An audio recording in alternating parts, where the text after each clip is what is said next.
Hello, we are Antonio Martinez and Mª Autor, the voice, and we belong to the Camille Research Group of the Department of Applied Linguistics at the Universitat Politècnica de Valencia. Today we are going to learn how to write a review. A review is a text written to summarize and evaluate, for example, a book, a movie, a TV show, a singer's or group's new album, and some other things. Let's focus on the parts we are going to include in a review. A review should include an introduction. You should write a few opening sentences to announce the title, the author, and some other important details. You should explain very briefly the topic of the movie, of the book, etc. You can summarize the main findings or key ideas, and you can conclude it with a brief statement of your evaluation. Both positive and negative aspects, or a combination of both, as it is usually the case. A review should also include a summary. That's why you can present the most important points you have detected, and you have to be very brief in this summary. You can also briefly explain the author's purpose or intentions throughout the movie, book, etc. Bear in mind that a review is not only a description. It must, of course, be a critique, and that's why it should be a balanced discussion and evaluation of the strengths, weaknesses, and notable features of what you are evaluating. Your discussion should be based on a specific criteria. Many authors consider that good reviews normally include other sources to support evaluation. And every time you do that, you have to include the references, so remember that. You can choose how to sequence your critique. For example, you can go from the most important ideas to the least important ones. If your critique is going to include both positive and negative aspects, you can start by the negative ones and finish by mentioning the positive ones. We have mainly two types of review. The first one is a long review. In this case, you can address each criterion you choose in a different paragraph, including in that paragraph both negative and positive points. If your review is short, your comments will be briefer, of course, and you can include for example, a paragraph devoted to positive aspects and another one devoted to negative aspects. You can also include recommendations for how the movie can be improved in terms of ideas, research approach, theories or frameworks used can also be included in the critique section. A very important part in the review is the conclusion. This is usually very short, and through it you can restate your overall opinion of the movie, of the book, etc. You have to briefly present your recommendations, and if it is necessary, you can add further qualification or explanations of your judgments. This can help your critique sound fair and reasonable. Let's read now several adjectives, as when writing a review they will be very, very useful. Funny, disappointing, fantastic, entertaining, complicated, shallow, useful, confusing. Okay, and you can also try to use adverbs, as they are going to provide that component which is so important when writing a review. Amazingly, excruciatingly, highly, hugely, profoundly, utterly. Let's see all these tips and recommendations, all this structure in a real example.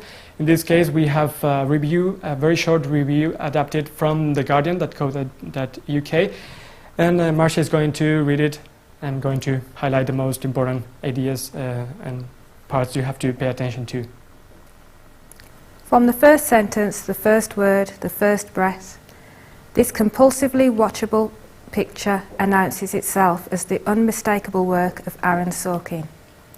He's found an almost perfect subject, the creation of the networking website Facebook, and the various nerds, geeks, brainiacs and maniacs about who gets the credit and the cash. Good. As you can see, we have in the beginning we have a very catchy way to start, repeating several words, also using a lot of adverbs, a lot of adjectives, expressions that can help our critique be more subjective.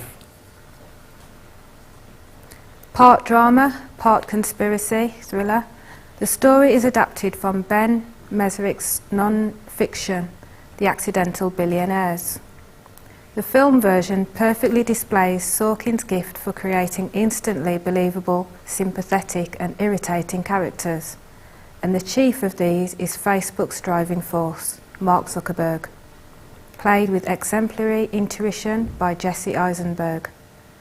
He is a sociopath, never smiling, never raising his voice, never conceding an argument, driven to create his masterpiece through the unforgettable pain of being dumped in the movie's opening scene. In this case, we have information about the genre. We have also information about the way the main character is main character's role is played, and several information concerning this the personal features of this character. Now we are going to read a bit more about some features related to the director of the film. David Fincher's direction creates just the right intensity and claustrophobia for a story that takes place in a male environment at Harvard University in 2003. When the computer science student, Zuckerberg's girlfriend Erica, Rooney Mara, breaks up with him, the director shows how the emotionally wounded Zuckerberg embarks on a campaign. He blogs vengefully about Erica and creates Face Mash, a site that invites the guys to rate campus girls against each other. Excellent. As we can see, we have information concerning the direction of the film, and also information related to the context of the film, and a bit some details related to the plot, some ideas connected with the plot of the film. And now this is the final part, this is the conclusion, and we will see some important features. The success of the social network lies in capturing the fever of Facebook's startup, while subversively implying that it created money and ephemeral buzz, but not a whole lot else. This is a hyperactive and hyperventilating portrait of an age with Web 2, when Web 2 became sexier and more important than politics, art books, everything. Sorkin and Fincher combine the excitement with a dark and insistent kind of pessimism. Smart work. Okay, as you can see, we have several expressions we can always use when writing a review. The success, in this case, is positive. The success of this film lies in, and we can see how the author has used a contrast idea. We can also use but. We can use the word portrait when we want to make reference to something general. And this is a way to finish our review. This is a very short and very convincing way to finish it.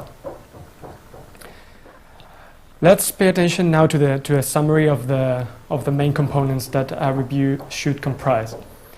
Talk about the background which is present in the film, for example, society, historical time, the kind of people, the place or places where everything happens.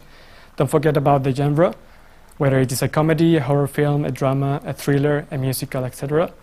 Include features related to the characters, for example, appearance and psychology, music, the budget spent, and quality, some other features that you consider are relevant. Try to indicate the structure of the review from the very beginning, in the first paragraph. Try to attract your audience attention. The summary, as I said before, must be very brief. Don't forget to mention where and when the action takes place. Use comparative structures, a specific vocabulary, specific details. Try not to describe, but also to add your critique. And try not to give details about the end of the film. This is a list of some useful websites that we have used, but you can check many more. Thank you very much for your attention.